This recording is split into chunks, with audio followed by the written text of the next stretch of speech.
Hello beautiful movie people, thank you so much for clicking on this video. I just got done watching the latest Predator prequel movie, Prey, and with Prey we follow the first time a Predator has landed on Earth and goes after a tribe of Native Americans. From here, a young gatherer Naru will prove she is worthy enough to take down a mighty big beast. And that's all pretty much it without giving any spoilers to you guys. This will be a spoiler-free review. Now when it comes to Prey, when I first heard about this movie, I was both excited but extremely mixed. Because this movie is kind of the product of what happened after Disney had bought Fox Studios and acquired so many IPs. At first, I was actually pretty excited to see what Disney would do pumping in money to a lot of these Fox-owned movies. And then all of that was kind of diminished when I saw Home Sweet Home Alone. Added in with the fact that they would make this movie straight to streaming and will not be releasing it in theaters, it was like, Disney, you're already treating this like a cheap brand. As a fan of the franchise, I felt a little upset because I felt it deserved better, but I also couldn't blame them. A lot of the Predator sequels we've gotten were not great, even though I've enjoyed a lot of them. That last one, The Predator, was so disappointing to me. I did not enjoy my time with that film. So even with a good director behind this movie, a simple premise, I was skeptical, and now having seen the movie,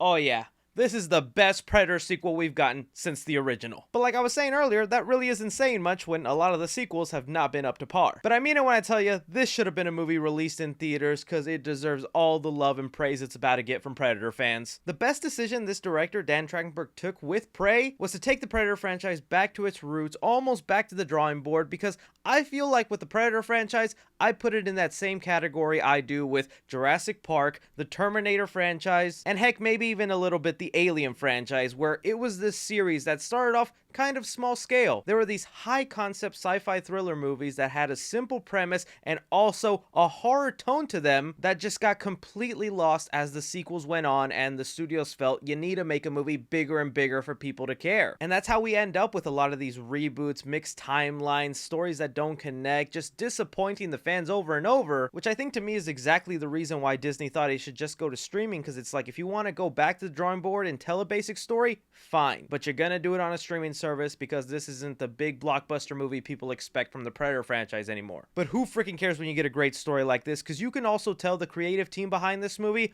are actual fans of the Predator. They treat him like the hunter he is. That was also something else I felt got lost in the Predator sequels, and as the movies went on, is we stopped going towards that lore that these are essentially just glorified hunters. They have all this tech, all this technology, and they use it to travel planet to planet just to find the best warrior they can to either be defeated in battle for honor or to win and declare themselves the ultimate apex predator. And you for sure get those vibes watching Prey, and it's even enhanced by the fact that this is technically a prequel to the very first Predator movie. While story-wise they don't necessarily connect, they still stay very faithful to things that were shown in that Predator movie and what you get here. Because this is not a Predator that has big laser cannons, super high-tech armor. It for sure still has more advanced weapons going up against a tribe of Native Americans, but it's realistic in its take on how this version of the Predator is just one of the ancestors of the one we eventually see in the Arnold version. And that's just one of the things as a Predator fan I just really appreciated. The way you see this Predator land on Earth and then slowly kind of work its way up the food chain until it gets to these humans, you actually see this thing struggle to survive, adapt to its environment. Its weapons it pulls out also isn't half bad and is used really well when it comes to the action, because yes, the action is bloody and gory. You're gonna see limbs flying, people dying. I love that. When it comes to the main lead of this movie, played by Amber Midthunder, it was so sad to see just a whole chunk of the fan base reject this movie because a woman was fighting a predator. Like, get over yourselves. There's a reason this movie is called Prey, and not just because the Predator name is basically ruined with so many bad sequels, but also because a lot of the journey of this person being able to at least stand a little bit of chance against the Predator is because sometimes the best offense is defense. I think they make it believable enough where you're not completely like, oh, okay, I just don't believe this 90-pound woman can face off against that 300-pound predator. They do enough in here where they basically set up two different generations and species of hunters fighting against each other, and how their own separate set of resources could play into advantage or disadvantage. With that said though, I do want to touch upon some things that I felt were kind of holding the movie back, and I hope they improve if they make more. For one, this was something that came up in the trailers, is the dialect in the movie. The way they just talk modern fluent English throughout the movie just does not sit well with the tone they have created. I know they're supposed to be coming out with a Comanche version where that's all they're going to be speaking, and I'm going to rewatch the movie with that version when it hits Hulu, but the version that Disney sent me was the English version. And while yes, as the movie went on and I got really enthralled with the story and what was going on, I kind of forgot about it. It does take some adjusting as you're watching. Also, while I think a lot of the CGI in the movie was really good, I was not a big fan of them overusing blood CGI. It's just so obvious, and it kind of takes away from the blood and gore because my mind can process it's totally fake. But at least when it came to the Predator themselves, there were a lot of moments where you could tell it was an actual made suit that someone is in, and so that kind of went a long way for me, that they didn't completely have a CGI Predator the entire movie, that it felt like something that was actually tangibly there. Also, a lot of the side characters were not that interesting. You could tell they were mainly there just to be a body count and for the Predator to take down. The main lead was awesome, but her interactions with everybody else I didn't care all that much for. Still, in the grand scheme of things, and with all the bad Predator sequels that we've gotten before, those are nothing. This is still a really great Predator movie. They are back to basics, and I'm telling you,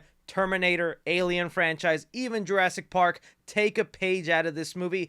Go back to small scale. Tell a smaller story. I think right now this is save the Predator franchise and we'll keep it going for a little bit longer, but we'll have to wait and see. So when it comes to the Predator prequel Prey, I'm going to give action 4 stars. I really liked a lot of the hand-to-hand combat that went on here, even though for a lot of the beginning of the movie, it takes a while for that action to start. Once it does, there is so much Predator goodness in here, from kills, fighting back, struggling, just a lot of great moments. Comedy in the movie, I'm going to give it 1 star. There actually isn't a whole lot of jokes going on here. There's maybe like 1 or 2 thrown in, but it doesn't really overplay that and tries to keep a serious tone throughout. Drama in the movie, I'm gonna give it 3.5 stars. Maybe this is the downside to going back to basics and its roots, is the story is just very simple. It could also be considered cliche with the woman warrior trying to prove her strength to the men, and while it never becomes heavy-handed or like they're throwing a message really hard at your face, I still think they pulled off that story well, where there was still a lot of exciting things they did to subvert the Predator lore. Horror in the movie, I'm gonna give it 2.5 stars. It doesn't exactly go back to that horror tone I was hoping for. It still very much leans more towards the action sci-fi route, but nevertheless, this Predator is badass, and he is not going to hold back in taking you down in a very uncomfortable way. And suspense in the movie, I'm going to give it 3 stars. I felt, especially towards the end, they did a good job with building suspense and not knowing exactly where things were going, and I was on the edge of my seat wondering who was going to be the winner of this fight. Casual fans, I'm going to give it an A-. Cinephiles, I'm going to give it an A-. And critically, I'm going to give it a B+. I know it's a streaming only movie, and I am trying to work on a streaming version of my rating system here, but nevertheless, Prey is a movie that is definitely worth adding to your collection at home. That's a keeper. Yes. Again, guys, that's just my opinion on it. I am so satisfied with this, and now I'm really looking forward to the Alien reboot that's going to be coming out on Hulu, directed by Fede Alvarez. Who knows if Disney would ever want to do an Alien vs. Predator event just all to Hulu. Kind of sucks that that's where it would happen instead of theaters. But you know what? If the quality continues this way, I'm game for it. Also, while there isn't a post-credit scene in this movie, pay attention to the end credits where they kind of replay the movie through like cave drawings. When they get to retelling the end of the movie, there's like an extra 2 seconds that kind of hint to where the future could go. So let me know if you guys will be watching Prey when it hits Hulu, and if you have watched it already, give me your opinions down below. What did you love? What did you hate? Anything and everything. Be sure to like, subscribe, follow me on Twitter at 3C Films or on TikTok at 3C Films. But as always, I'm Chris. Take care.